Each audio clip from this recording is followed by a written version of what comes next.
Good morning, country, Mr. Lim, distinguished guests, and ladies and gentlemen. My name is Jeffrey Ng, the head of research for JP Morgan Malaysia. It's my honor today to have with me the distinguished guests on the panel right now. The common denominator among the three panelists today are they are all commodity related, and the industry they are in are facing rising ESG scrutiny. Country Lee, allow me to pose you the first question. The crude palm oil sector has been facing deforestation pressure since 2010. An industry player, in my view, as well as KLK, have done a lot to address all this allegation. Can you just share with us specifically what KLK has done, as well as the Malaysian CPO industry have done in the past decade to improve sustainability planting practices? Um, Maybe just to add on, do you think these efforts are being recognized globally? If not, why so? Over to you, Country. Thank you very much, Jeffrey. Good morning to everyone. Yeah, I think there is very little deforestation, if not almost none or minimal going on in Malaysia for to convert forests into oil palm plantation. Most of you will know or heard of the RSPO or the Roundtable of Sustainable Palm Oil, which was formed in 2004. It's the most unique organization in the world for commodities, and it's the only one where the multi-stakeholders all have a share in a say of how the industry is to be managed with regards to sustainability. It's based on three principles: the people, the planet, and of course, you must have profits. The RSPO has since evolved to uh, currently to have a very strict set of principles and criteria. And most plantation companies in Malaysia are members of RSPO and subscribe to the principles of RSPO. And in addition to this, I think both Indonesia and Malaysia have their own country sustainability standards.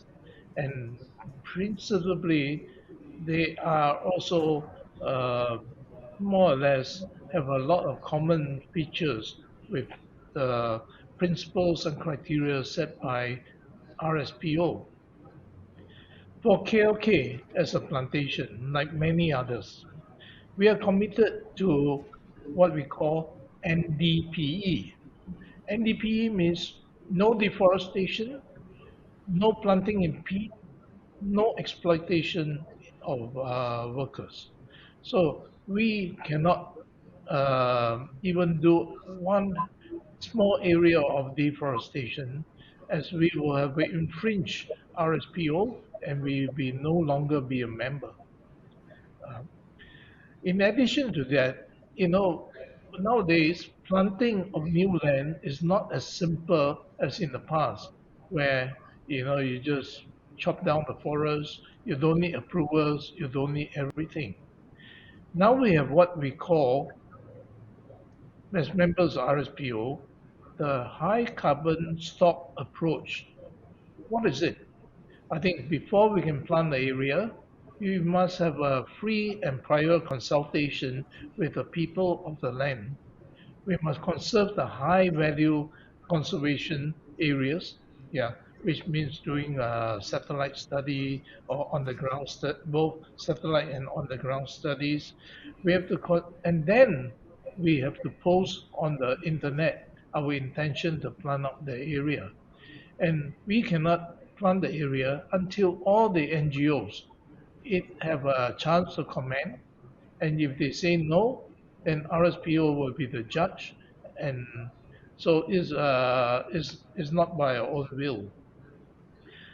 Secondly, the other thing that we are doing a lot is to reduce the greenhouse gas emission. Typically, 1.2 metric tons of CO2 will be generated in the production of 1 ton of palm oil. But nowadays, through the methane gas capture. When we capture the methane gas, convert the energy for our own use, the recycling of the palm oil waste as fertilizer in the plantations, and of course, a long practice, no burning policy, I think we can get the greenhouse gas emissions to zero point 0.4 from 1.2 tons. The other thing that the plantation industry and KOK in particular, is doing is on yield improvements.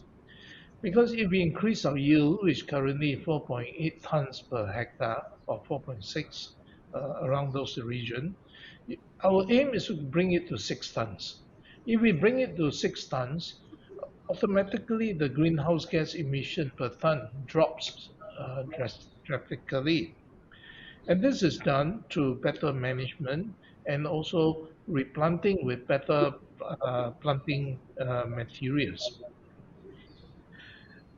And your final comment is that are all these efforts recognized by the world?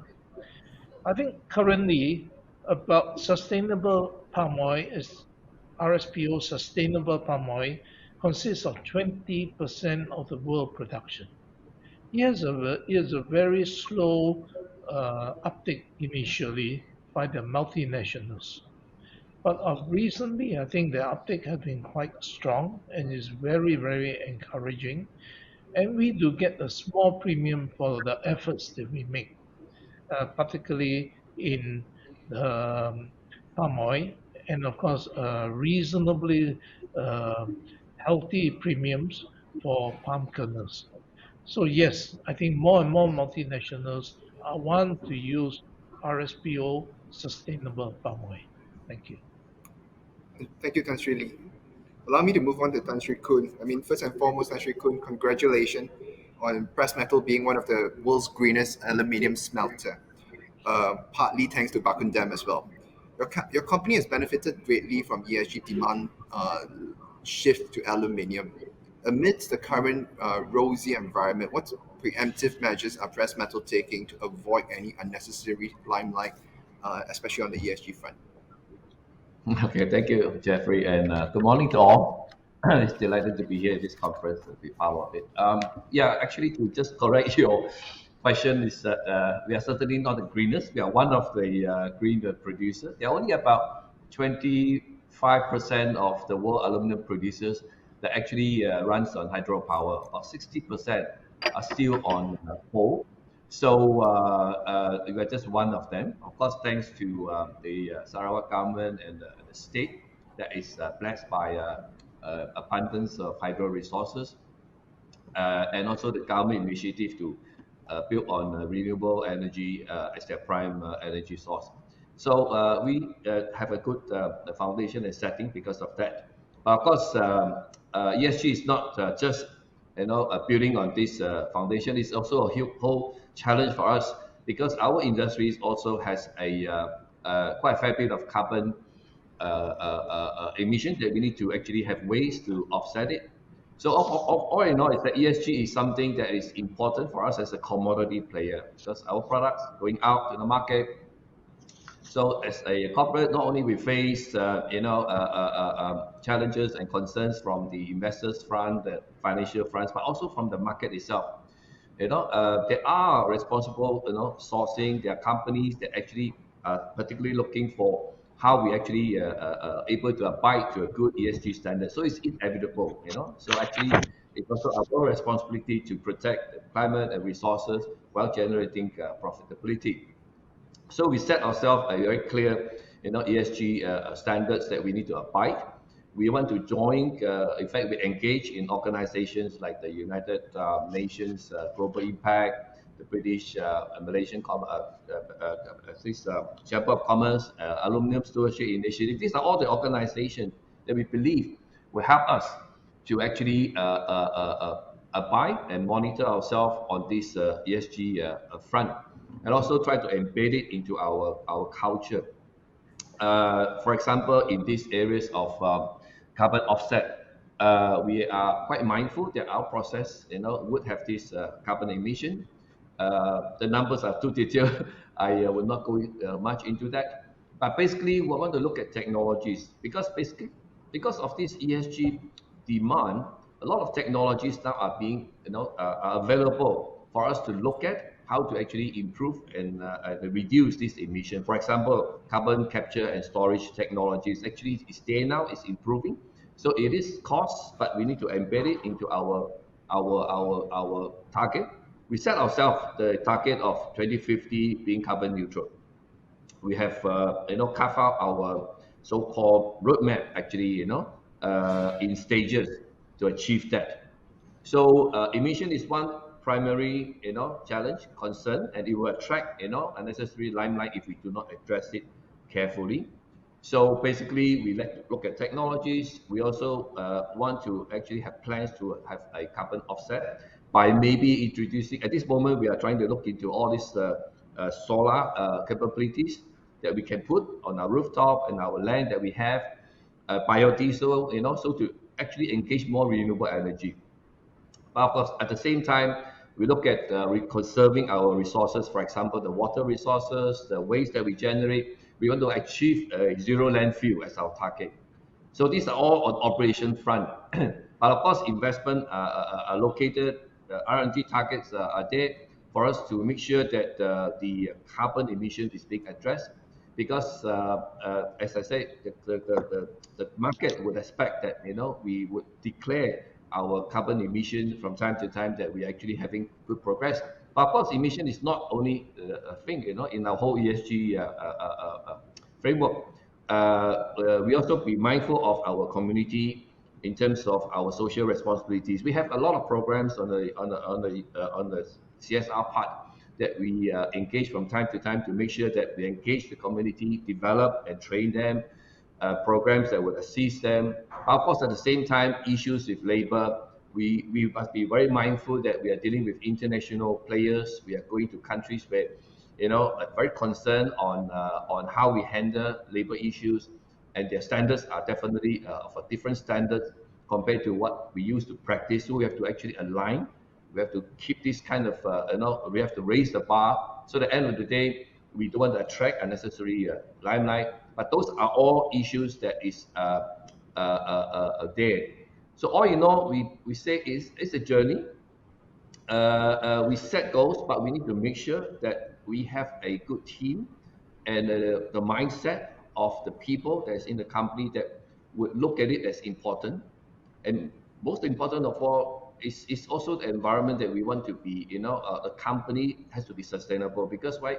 If you want to look at attracting talents, young talents, we have to have a companies that actually would look seriously into all this improvement, because these are the talents that would want this to be in place in your company. So we look at it as a very sustainable, responsible way of going forward in dealing with the business. Thank you. Thank you, Tan Sri Kun. Mr. Lim, allow me to ask this question. Inson started off as a logistic company, and you have transformed it to one of the world-leading FPSO player. But today, Inson is embarking in a new journey, moving towards renewable. Can you just walk us through your thought process on how you make this decision and making a second leap forward to transition to something else? I think. Thank you, Jeffrey. Thank you for inviting me. Morning, everyone. Well, I think transition and development in businesses is always very important. As you can see, our businesses having need to adapt over the years. In the span of 100 years, we've seen so much technological changes that have enabled humans to achieve more, becoming more efficient in the process. 100 years ago, we were on horses. Today, we're talking about autonomous vehicles, and within the decade. And when it comes to energy, today technological advances have helped to bring down the cost of alternative forms of energy to much lower levels and much greener too. I think green energy today is very commercially viable today, and in time to come, I think it will get cheaper with more research and development going into this sector. It's competitive today. Perhaps even cheaper than traditional sources of power now. So at Inson, our mission is to passionately deliver powerful solutions. We always try to find ways to reduce the cost of energy wherever we work through engineering and new technology. So as the world and Yinsen embark on this carbon neutral and zero future, we feel rather than wait for everyone to change, we wanted to be part of this change, and that was part of the thought process. We wanted to be able to provide solutions in the countries that we are already working in, as this we believe will have huge demand. Now we hear a lot of things such as infrastructure not being there, technology not cheap enough. No, there's no access to the technology as reasons why we shouldn't preserve the future of the planet. So I think we see this as an opportunity of a lifetime to participate in this generation that decarbonizes the world. I think a new generation of cleaner and more efficient infrastructure needs to be built, right? And from where things are moving, I don't think it's a luxury anymore. I think it's a necessity to build this infrastructure. The way the world has been producing energy for so long can't go on, and I think in our business we always talk about prioritizing health and safety, and the truth is climate change is about prioritizing health and safety of everyone, not today and in the future. So I think when you talk about our thought process, we went through a time in 2014 where we saw oil price volatility and huge developments in Europe on renewable energy. So our management and board decided to have a strategy discussion on the future of oil and gas and energy transition. While we thought that climate change and energy transition is a risk to the oil and gas business, we also tried to look at the potential of the opportunities that may happen as well. So we thought building a business takes time. So we did start earlier on a couple of years back and slowly employed an experienced team to slowly move into renewable energy. I think the transition for us is really reinvesting into the future using our current free cash flows. We believe a business of the future needs several components on top of just profitability. It needs a purpose, it needs the right technology to continuously, like what Dr. Kun said, Tachi Kun said, to attract the best talents and young talents to grow the business. So after engaging the board and employees and all our stakeholders over the years, I think we came to a few conclusions and what our stakeholders wanted. I think at Yinsen, we wanted to build lower emission and eventually zero emission FPSOs. We needed to and want to account for and be responsible for our carbon emissions. I think we wanted to provide clean energy from renewables. We want to be a solution provider to clean mobility, which is one of the main contributors towards emissions. So we want to be able to see climate change as an opportunity to thrive and not a risk that needs to be mitigated. So I believe there should be active participation for everyone to preserve the future. And of course, there needs to be a balance, right, between the future needs and the current social needs, making sure that the current transition, that the transition doesn't also increase the cost of energy too much for the bigger part of the population. But climate change does require immediate action. It needs to be executed. And these ideas can never be executed overnight.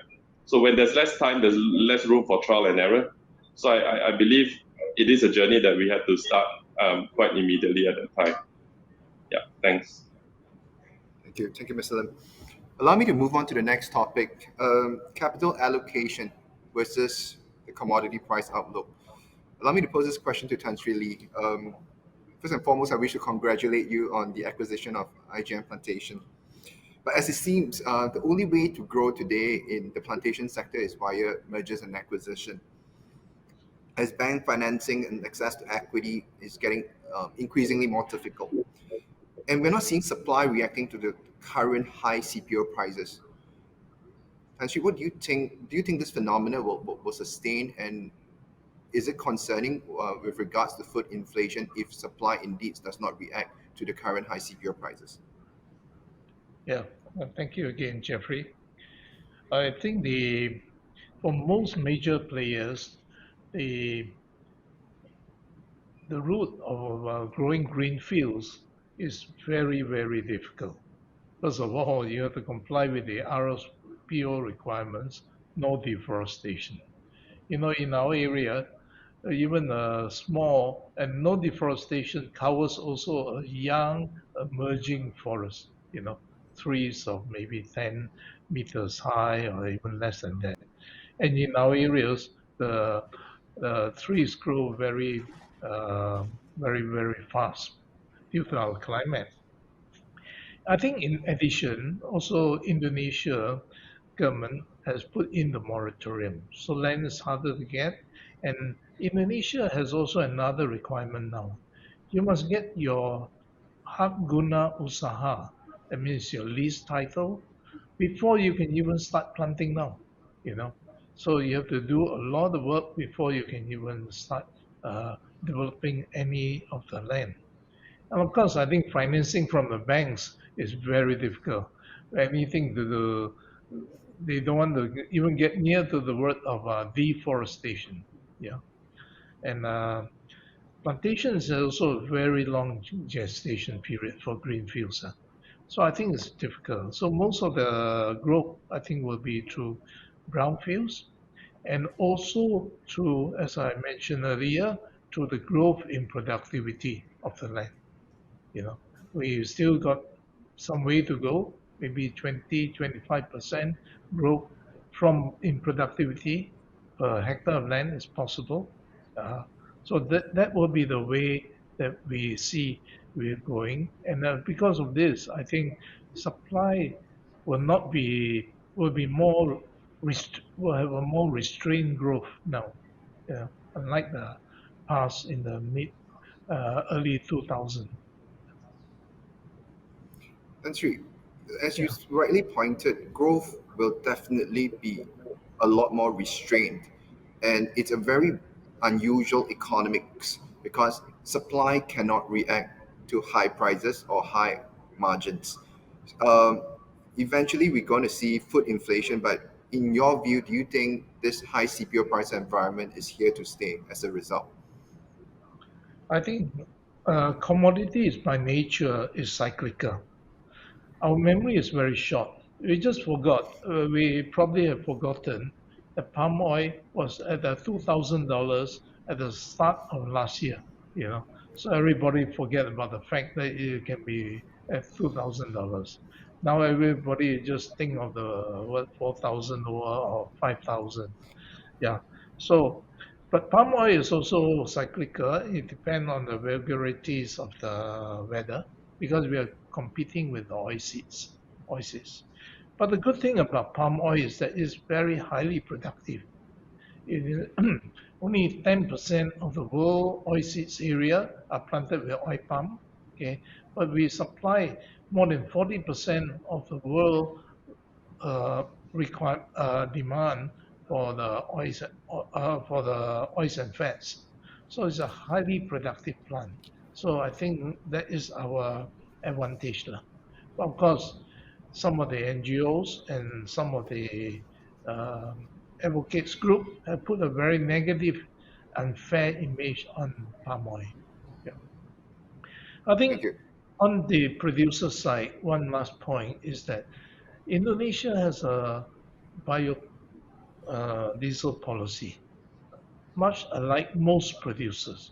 So this will help to stabilize prices in times of surpluses. Thanks. Thank you, Tan Sri Lee. And Sri Kun, we have witnessed aluminium prices that also has mimicked CPO price and gone beyond many people's expectation. Uh, but one thing we are certain of is decarbonization is here to stay, and combustion engine could be a museum display for my grandkids or your grandkids. Against this backdrop, what is your price outlook for the industry that you are in? Yeah, thank you for the question. I guess that's really has put it this way, commodity has its cycle. But we look at the current trend because the very unique nature of our industries is that we need to have a huge amount of power to support the growth of these industries. As I mentioned before, in the world, 60% of this power supply that goes into these industries are from coal. So it is very unsustainable, right? So going forward, we can, witness the pledges from the government in terms of forward, a growth in coal power plant from every, nation because of their decarbonization goal. So that, would be a very important aspect of looking at the future supplies of aluminum. So we believe that the growth of aluminum will be restricted because of this huge amount of power that is needed. So renewable energy would be there, like hydro, but certainly would not be sufficient. So there will be this supply tightness going forward. On the other hand, we also have because of the ESG drive, the demand for aluminum is actually increasing, especially in the areas of automobile. You look at all the EVs today, even for non-EVs, because you need to lighten the load of automobile, because those are very important emission sectors, that actually contribute to this global warming. So the whole pressure to actually reduce this load factor, and aluminum actually is a very much fit into this category, being the material of choice for this development. And also in the likes of all the solar panels that you need to actually put in place, because it's going to be huge, and that would use a lot of aluminum as well. So the demand aspects, because of this ESG drive, especially in the areas of recycling, aluminum properties are very recyclable. Properties are indefinitely, the same, and very low energy to recycle aluminum. So for areas of green recyclable material, aluminum fit in very well as well. And also for those packaging industries, you need the materials to be well collected for recycling. So aluminum will be very much a material of choice. So from the demand perspective, we can see that the demand growth will continue to be there. So if you ask me, yes, I believe that because of this whole ESG drive, I believe that the aluminum price would be sustainable. And we believe that these fundamentals will continue to be there for a long haul. Thank you. That's true. Given the platform we are in today, capital market is still a place looking for either value growth or dividend. So when we think about your company future expansion, given the restriction that you're facing in terms of carbon emission, how should we think about your future growth, and as well as funding your growth? Are the market currently offering you conducive rates for precious metals future expansion ambition? Yeah. Thank you. I guess end of the day, the financials are very concerned about industries, especially on the areas of their ESG commitment, right? So if we grow the business, we have to be very mindful of a very sustainable growth.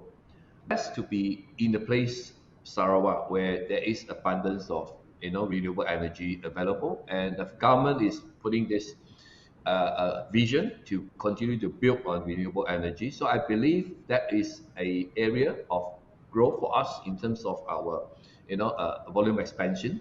But of course, our growth sectors are not only in terms of horizontal, but also we look at on the vertical or maybe even downstream.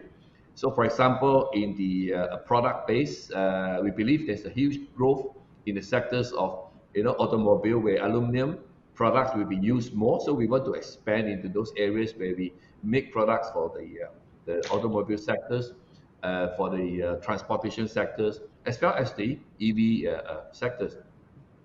And I believe that as long as we stay focused to be a green producer, the financials would be there to support us. And it's important that we uphold this ESG mindset, so that in the future of any expansion, we have to be very keep that kind of green mindset, so that end of the day we have very good financial support from the financial sectors. Thank you, Tan Sri. Back to you, Mr. Lim. With oil price where it is today, we're seeing a rebound in FPSO demand. Can you just share with us your thought process on how you intend to allocate capital between FPSO and renewables, which is a new venture that you want to go in, and maybe also tap your brain on the outlook of oil price as well? I think those that have worked with us know that we try to not raise capital all the time and recycle our capital. So I think in our business, capital management is really very important, and equally important is the ability to stick to a plan, adapt when things change, and executing the project well. Our business is of very high capex. You need to manage capital, and you need to do it. You need to deliver good projects with good counterparties, good risk mitigation, then it allows you to recycle your capital. So in our business, execution is therefore very important. They're definitely firm believers of energy transition, but we also believe that there will be a demand for oil and gas as well. In terms of capital allocation, I think we want to be progressively investing in areas like renewables and green tech as the energy transition happens. I think in the short term, we will be still allocating substantial capital to FPSO, mainly due to the sheer size of the individual projects out there. One project, the capex is more than $1 billion nowadays. But while we do that, we also want to ensure environmental factors play a key factor in project selection. So those that have disregard for environmental factors, we do walk away from these projects today. And ideally, we want to be in doing projects that have low carbon intensity per barrel of oil or gas produced. I always think, rather than leave the business, who else to better develop a low emission FPSO than ourselves, because we are quite experienced in this field. In terms of oil price, I believe it will really stay high in the short medium term. There's very limited capital and investments into new production because of financing. But demand is actually flat or even increasing slightly, right? So the demand and supply curve is not balanced. So I do think that oil will stay firm. The price will stay firm in the short term. As we move forward, we will be also allocating more capital towards our renewables and green technology business to ensure that we are tracking our climate goals roadmap, which we recently launched. I think the roadmap on our website details how we intend to reach carbon neutrality by 2030 and net zero by 2050. Achieving these goals will require us to accelerate the growth of our renewables and green technology business. When our FPSOs get chartered, they generate healthy cash flows, and this allows us to progressively invest part of the excess cash flows to renewables and green tech. We personally think green technology ventures, renewables is an opportunity of lifetime, and we plan to build up a more efficient and cleaner infrastructure that will yield in upcoming years. So we have to picture how the future would be and how green energy will be an enabler to achieve much more efficiency in our daily lives. Already, renewable energy is cheaper and just needs to improve on its reliability. Mobility will cost lower over time with more efficient electric drivetrain batteries that is able to achieve better uptime, lower maintenance costs, things like that.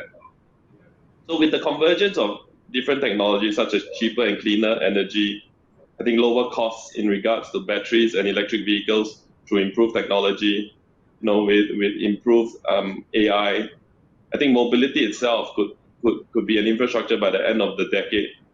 I mean, think of mobility as a service subscription plan. So I believe consumers will change preferences a lot by the end of the decade. So over time, we do hope our renewables and green tech will contribute sizable amount of cash flows to our group. Keeping in mind our FPSO business had zero cash flow 10 years ago and today generate much more than $1 billion EBITDA.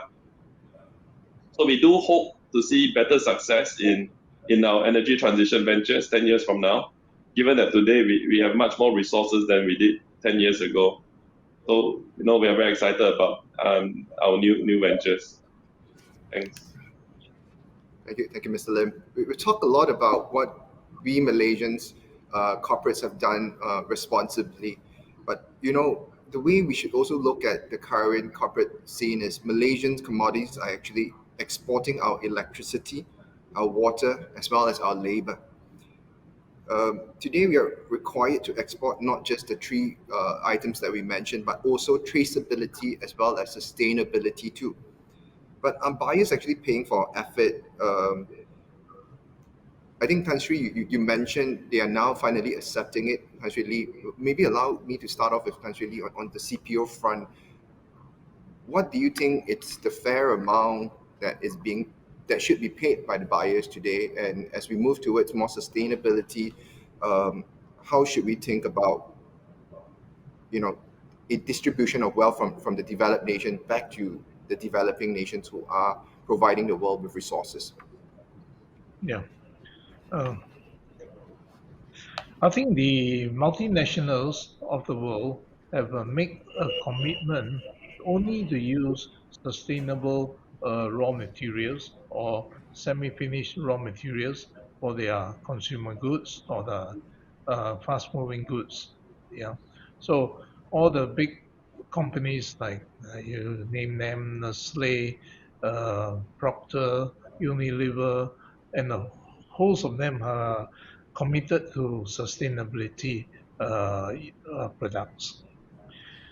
I think not only that, they also want traceability, many of them. They want to make sure that all these raw materials come from areas that are not deforested, or maybe even to the extreme. They don't want even the raw materials coming from a certain part of the country where deforestation is more rampant. Fortunately, for now, I think this is very much more well controlled deforestation in the palm oil industry. Yes, I think now we can see some premiums coming through. Just give you an example. For example, the palm kernel oil. Palm kernel oil, formerly they were paying a premium of maybe 20, I'm talking decades ago, maybe 15, 20, 30 US, But now, because due to the shortage of palm kernel oil, because palm kernel oil is only a small part of the palm oil production, yeah, majority is palm oil. You can hear premiums of 150 US per ton, yeah. So the industry is getting decent premiums for the product. Of course, when it comes to sustainable palm oil, the premium are very much smaller, yeah, maybe 10, 20 US per ton. Yeah. So yes, we are getting some premiums for the effort that we had. Yeah, Thank you, Tan Sri. Tan Sri yeah. Kun, what about you? Do you think you're getting the deserving premium that you should be getting?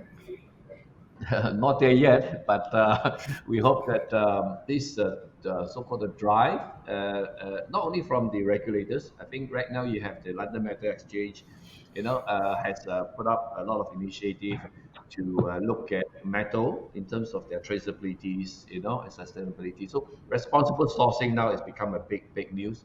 So the big corporates, especially the likes of those that consume a lot of aluminum, they would want to actually source their aluminum where they can actually have a good traceability, and also whether it is a substantial initiative to address ESG issues. So basically, there's so-called a green aluminum that is actually in the horizon. There is this platform that's actually now being established where you can trade, green aluminum premium, but it is not a lot at this moment.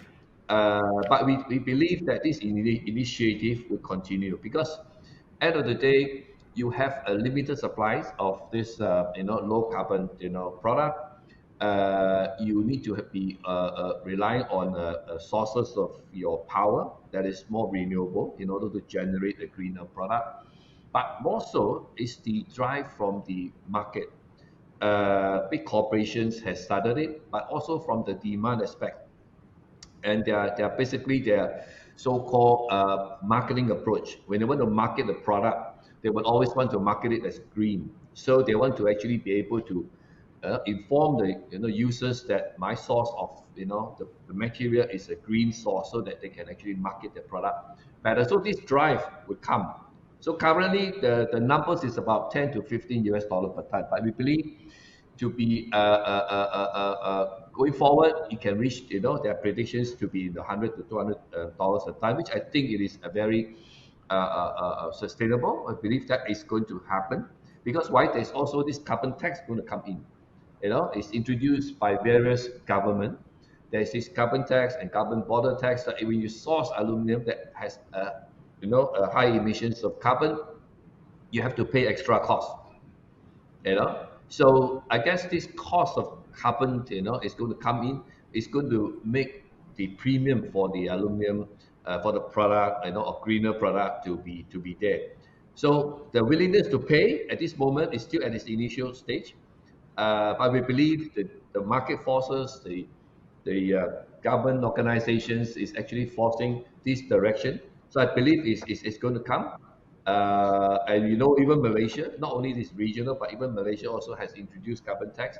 So from that angle, if we do not, produce and able to, convince the market that you are green, you have to pay additional cost and even rejection from the market. You may even have markets that reject your product if you are not green enough. So I think that green premium will come, but it takes some time maybe. To both Tan Sri, before I move to Mr. Lim, allow me just to add on. I hear a lot about what the industry is doing. The buyers are trying to circumvent to this green premium as well. But do you think, from a country viewpoint, what can the government do, or your suggestion to them, what they can do to help you capture this premium sooner? Maybe Tan Sri Lee. Yeah. I think from the image of the Malaysia, it does make sense for us. There's very little deforestation left. Areas that you can plant palm oil left.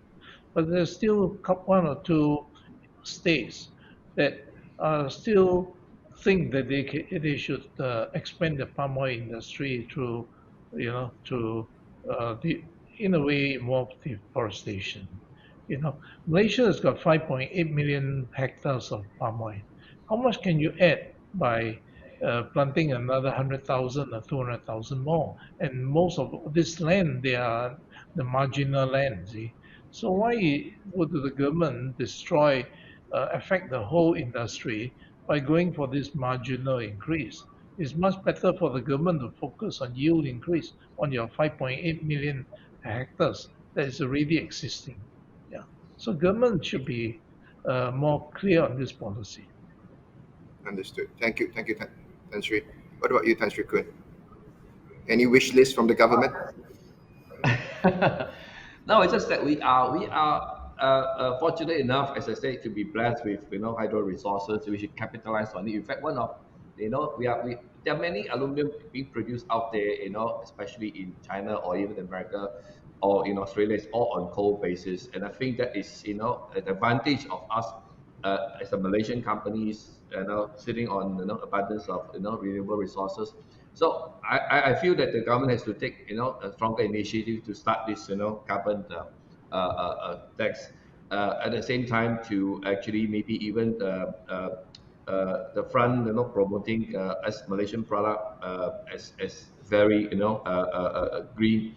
Yeah, I guess it's a promotion, it's a journey. It's going to take some time, but I think both the government efforts and also the market efforts would be the driving force to actually achieve this premium, I believe. Thank you, Tan Sri Kun. Mr. Lim, Yeah. well, you are not in a natural resources industry, but you do are involved in providing a service. If you were to build zero carbon emission FPSO, do you think you can charge a premium for that as well? I definitely think we are moving into that direction of a zero emission FPSO. We believe technology and carbon capture technology should be there by the end of the decade, but we do start with energy efficient FPSOs today. Our new FPSOs are all lower emission FPSO, energy efficient, and I think that's where we are moving, right? Whether the client pays a premium or not, there are some clients willing to pay a premium, and of course there are some that's not. But I don't think there's any alternative, right? Consumers, especially younger consumers today, consumers are so well educated today, and increasingly they are requiring much more sustainable products when they are buying things. Like people are looking for organic, green products, and our clients, right? We can see the shift, right, and moving towards green, and global supply chains are all revolving around not sustainable supply chains. Our clients themselves today require much more data on our ESG to even qualify to be a contractor. So if you're not moving towards that direction, I think you can't even qualify to be on the supply chain. Big tech companies, if you read up, are going to carbon negative, are promoting a carbon negative world, and is making it a mandatory requirement in the supply chain. So of course we are also requiring our vendors to step up their ESG benchmarks towards our neutrality goals in 2030. We even offer training to our employees today, partners, vendors, to encourage this change.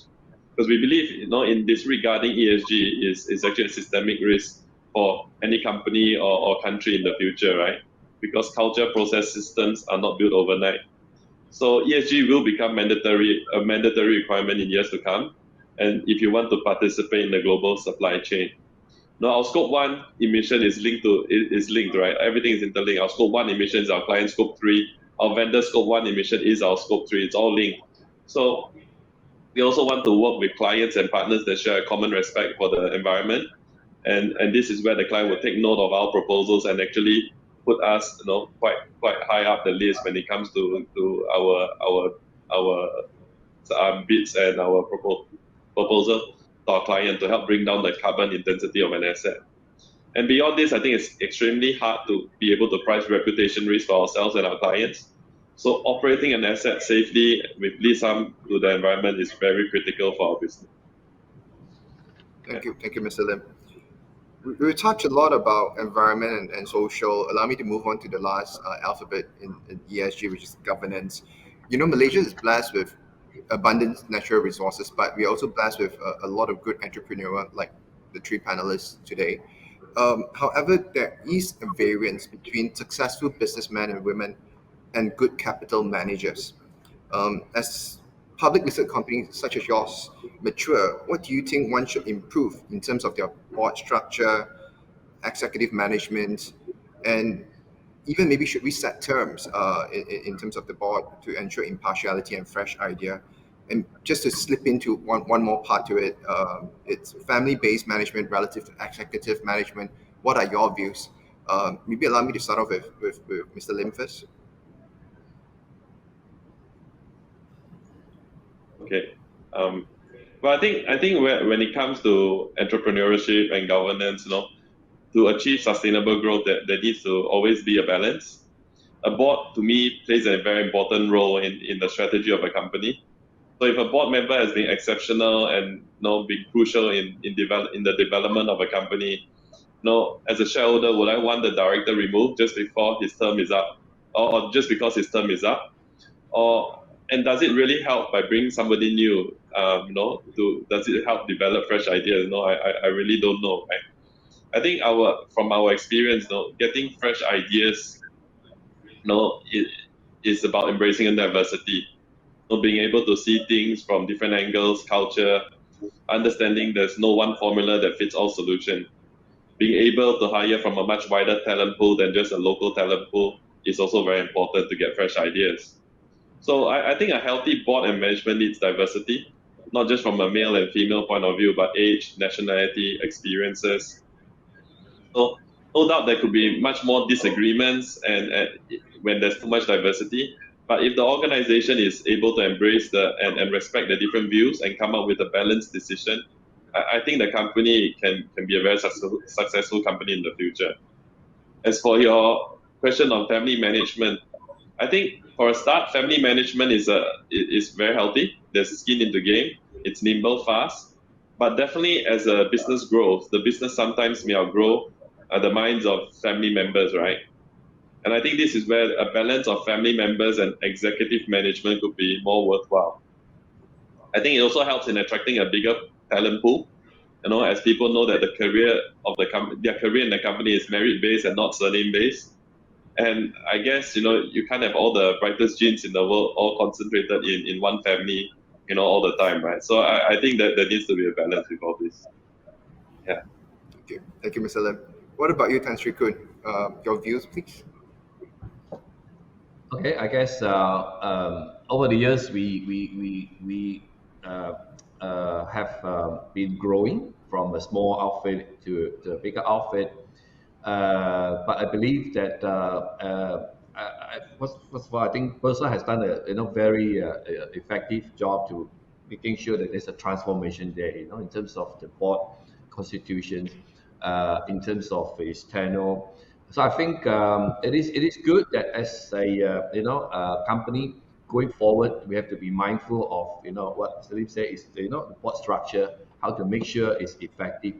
As a public company, we basically look at all these requirement on the independent directors and diversities are very real and very important, and we have done it. We have actually now reduced our board tenure average to about 2 years now. So I think, continue to have new independent directors, fresh ideas, will make the board more vibrant and able to contribute, especially in areas where maybe it could be even in the ESG sectors. We are looking at directors as experience in that area to guide us, and so I think we believe in that this board constitution, and we abide to it. We believe that it is a way forward.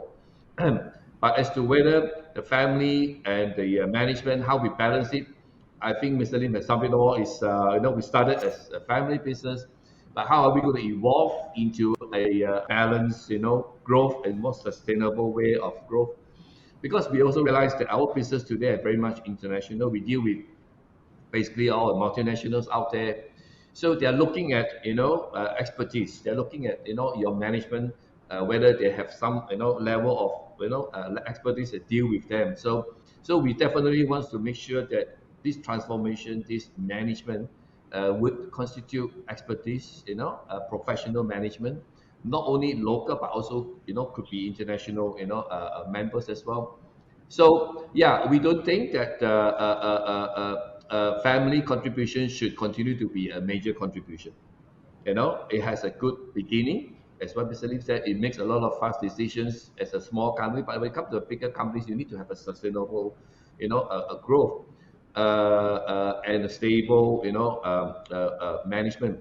So at this moment, our senior managements are basically, all are professional management.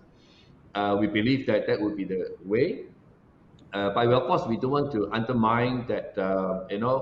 Some family members who are actually there to contribute will continue to be there, but the transformation has to be effective and has to be real. So yeah, I believe that would be the way for us going forward, and we'll be sticking to that. Thank you, Tan Sri Kun. Yeah. Tan Sri Lee, KLK has Yeah. been very successful over the past almost over 100 years. Can you just share with us the recipe of success and how you achieve that balance in your company? Yeah, thank you, Jeffrey. As you know, I'm a second generation entrepreneur. That started my father. KLK was controlled by my father in 1970. He has built in some strong values within the company, and this has become our legacy, our his legacy.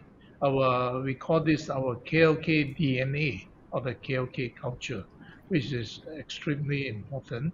Of uh, important elements like honesty, hardworking, innovation, loyalty. This are very important elements which we keep it to today. I think what is very important for a company is that the shareholders can trust you, okay, and that you are transparent and you are well managed. you know. So I think the board and the management realizes this is the core we have been put to. We have been people have put the faith in us in buying our shares and KLK, so we mustn't let them down in a way. I think for us, I think if you have family members and good professional management, if you have, that is a very good strong combination for business going forward. But only if there is meritocracy. You cannot put a family member who is incompetent, who is less competent in the business. But if you have, I think that is a good combination. Good combination. And I think Bursa has done a wonderful job in giving us a set of guidelines or rules, concerning the board, the responsibility, helping us to structure all this governance issue that we can live, uh, that we can pride ourselves that that we can live up to the governance standard that is demanded of you. Thank you. Thank you, Tan Sri.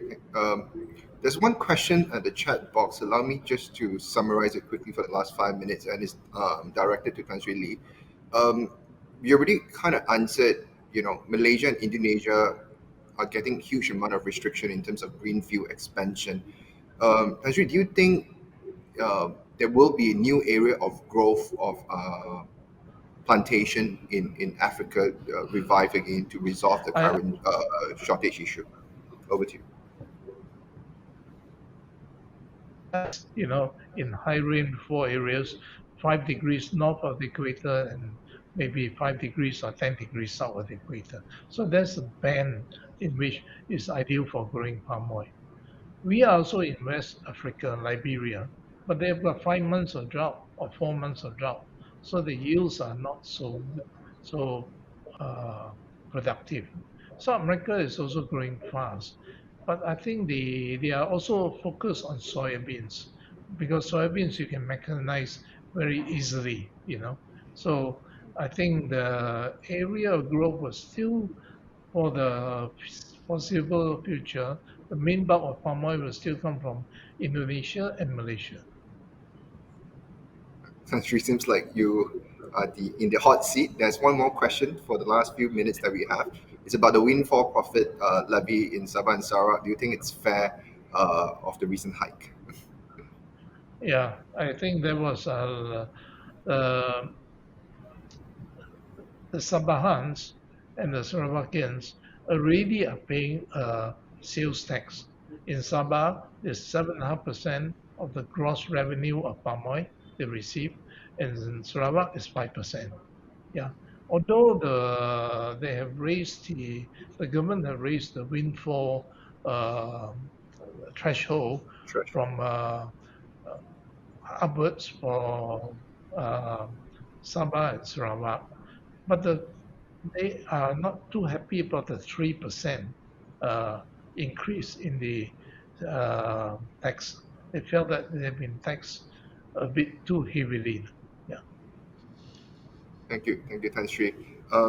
These are all the questions we have for today's session. Once again, I would like to thank you, Tan Sri Lee, Tan Sri Kun, as well as Mr. Lim, for giving us a very informative session, which is very, different from the norms that we just talk about profit, but really diving deeper into a different aspect of your company.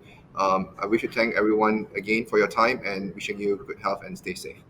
And thank you for all the audience who are participating with Thank us you. today as well. Yeah. Thank you.